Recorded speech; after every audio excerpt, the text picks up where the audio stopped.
David Bohm was one of the important people in the emergence of quantum physics and contributed tremendously to that field.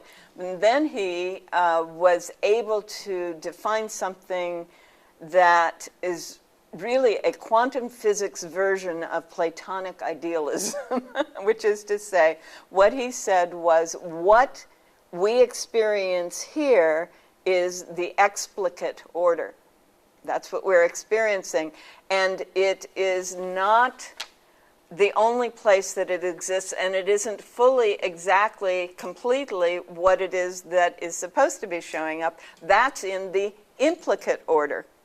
And he says that when consciousness interacts with the quantum field, something emerges. As you know, if you've ever heard of the double slit experiment in physicists, if you're observing it, it turns out to be particles. If you're not observing it, it's more likely to be waves, regardless of the structure of the experiment, regardless of when you change the experiment, regardless of whether the observer is a person or a camera. It really doesn't matter.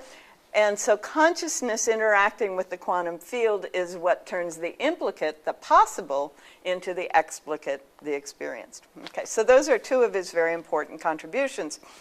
And it actually is a reasonable theoretical movement to go from what is being explained between two people is the explicate of something that's really trying to emerge out of the implicate, right? And so he went back to the concept of dialogue. Well, Plato, dialogue. Funny thing about that. Right? So the way I define what he says, now I'm going to get this out of the way so it doesn't block anything he's trying to say, is that when I listen from the heart to what you are saying from the heart, something new emerges that never existed before.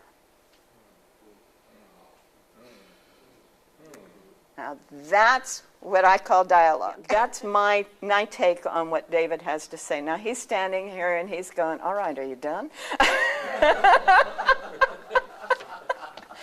Now, I'm not a channel in the sense of being, I'll sit here and I'll become David Bohm. I don't do that. I don't ever want to do that. I don't encourage that. I don't think it's appropriate. However, every now and then someone shows up, and they usually show up out of a group of men who are world-changing presences. They were very active in doing wonderful things for the world in this life. They tend to be in the sciences because that's what I grew up in and that's what I was trained in. And they hang out in this space that I call the bliss cloud. So most of them are white-haired men, but when he actually, was it before or after? I don't recall whether it was the first time you mentioned that Bohm had come to you or not. I was leading a group, and one of the folks in the group who is recreating or rediscovering his abilities said, there's a tall, dark-haired man with a left part in his hair right behind you. And I'm going, I don't have anyone like that in my family. And then you mentioned Bohm, and I went, oh, that's who it was. Okay, so most of the time, the folks that I'm seeing are hanging out on this side, but every now and then they come over to this side. And what I've experienced is this side tends to be generalisms, and this side tend to be very specific. And he's coming around to this side. So there's something that he is wanting to say very specifically, and I better shut up and listen.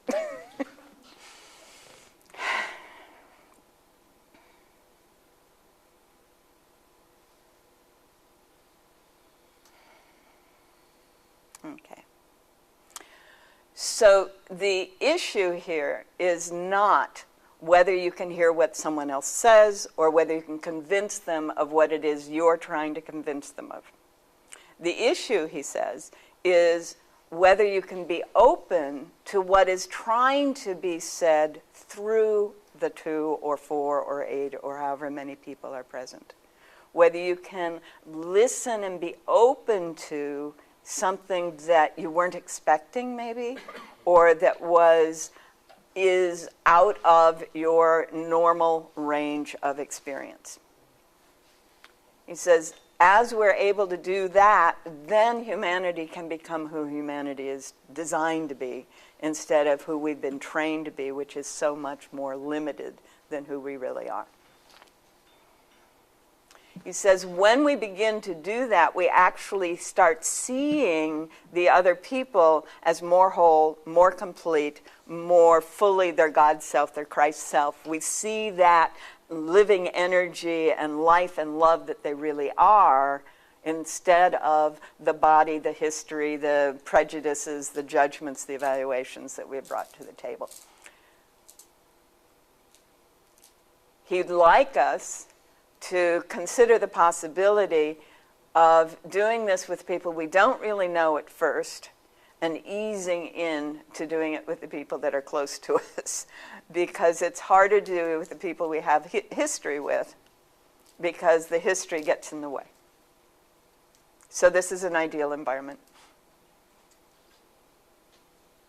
And as we can do it with those people who are further out and come in closer and closer, when we get to the point where we can do it with the people who are closest to us, he's saying, then we can do it with ourselves.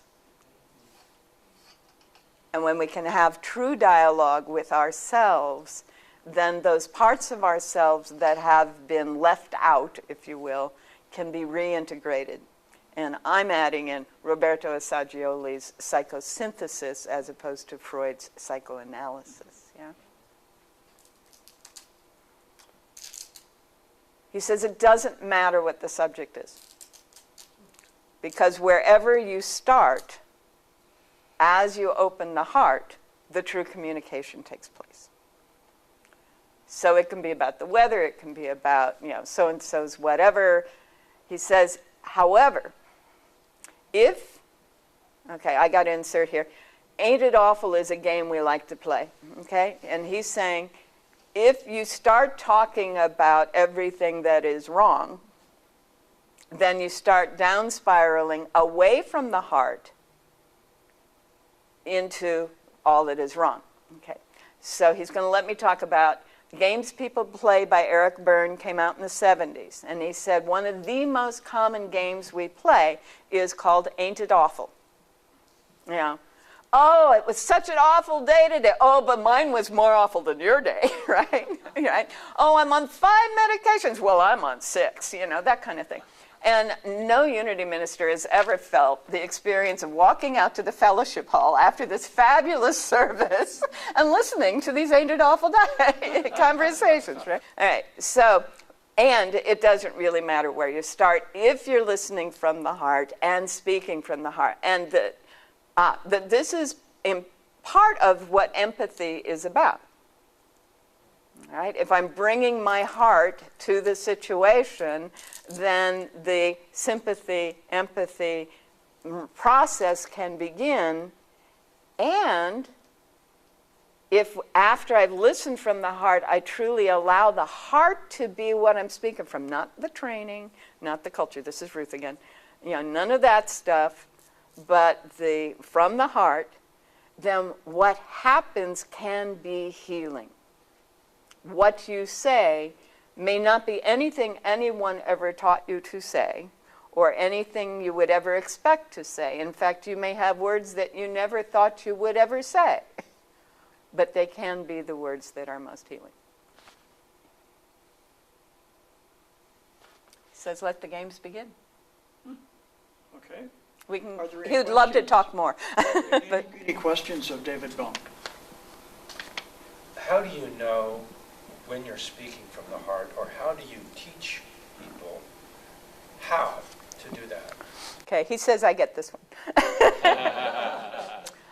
During the healing process that he mentioned, one of the things I had to deal with, of course, was the parents, right? And the mom. And I had done all kinds of really good work. I really felt like I'd really broken through, and I was no longer having to be resentful, angry, anything like that. And I was working with someone, and he said, okay, so tell her. And he put an empty chair in front of me, and I started trying to say the words, And they would only come out angry. I can understand this because I didn't feel that anger anymore, but I had a long history of speaking that way.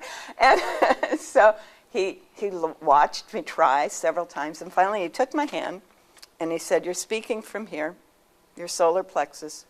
Try speaking from here." And the words flowed, and they were loving, and they were exactly what I needed to say. Simply moving my hand from the solar plexus, which is about defensiveness and anger and self-righteousness and, honor, I got to hang, all of that stuff, to, oh, yeah, this is what I'm really feeling. Does that help? Yes, I'm wondering also if it is has anything to do with honesty, with candor, or the degree of honesty in a moment, if that is equal to speaking from the heart. Not necessarily. Okay, he says I can use a story. There's a saying among some people: the guru always speaks truth, not so often with the facts. All right? Are you going to feel resistance with all that training and all that background and cultural stuff when you're trying to speak from the heart? I mean, is it going to come naturally, or are you going to feel like, I shouldn't be saying this because I really believe that? If you've been listening from the heart, it's much easier to speak from the heart.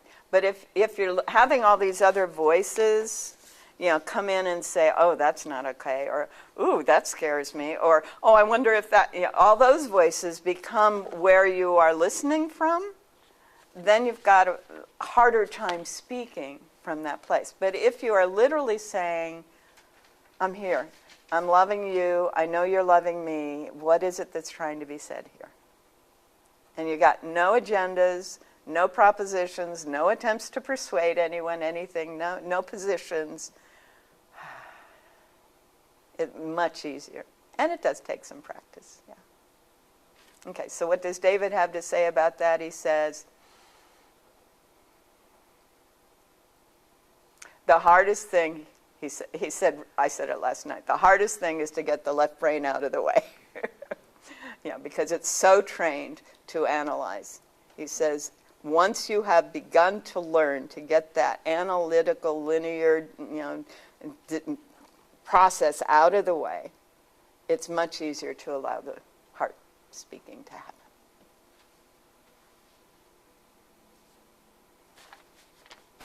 Ruth, I'm looking up here at the platform you are sitting on, and there's two PhDs in front of me with left brain. Oh, yeah. that'll come from the heart. Would you kindly just briefly share with us how you got to this right brain? Good question. This one. You're not going to try? All right. Actually, it was a real discipline for me, because not only do I have a PhD, I'm the fifth generation of college professors. I mean, we all talk intellect. I mean, that's all there is, right? Isn't that? We know the names, we know the numbers, we know the facts, we know, the reasoning, we know the logic, we know that, and if we don't know, we'll find out for you. Thank you very much. It was a real discipline. And frankly, it was my 3-year-old daughter who taught me. And I remember the first day, she was my second daughter. I had one who was 6-ish and I had one who was 3-ish. And we had kind of a rough day. And it was rough partly because I was being left brain, right? And lunch happened, and there was a shift. And there was no resentment on their part. They didn't bring anything from the morning that had been so difficult to the afternoon. And we started just playing with ideas and possibilities. And I went, oh, and it wasn't like I'd never done it before, but it was like I'd never had that conscious awareness of the difference between being with someone in that way and being with someone in the way that I had been trained my whole life to be. And so that would have been Aurora, it would be 1980. 79, 80 would have been the first step in that. And then the next, 5, 6, 8 years were, dealing with a lot of intellectual stuff and trying to learn the heart stuff and then having the body break down completely. And when the body broke down, I was flat on my back for months. I couldn't use the left brain. There was no answers coming from rational, linear, analytical processes. And so that was when it really started being my experience. I hope no one else has to do it that way. So then, since then, it's been, I became a New Thought minister, and I avoided the left brain as much as possible. I'd only use it for certain things. And learn to allow spirit to speak through me, which I think is part of what opened me to letting these other guys speak through me, right? And then as that happened, learning to listen and allow that then became much more normal for me to be able to be in balance. I hope that answered your question. So from David's point of view, who is also a PhD, let's see what he has to say besides that you have to learn how to do that. He says meditation. Meditation is the most direct way to get in the habit, start having the practice of not listening to the left brain, not letting it run you. Yeah.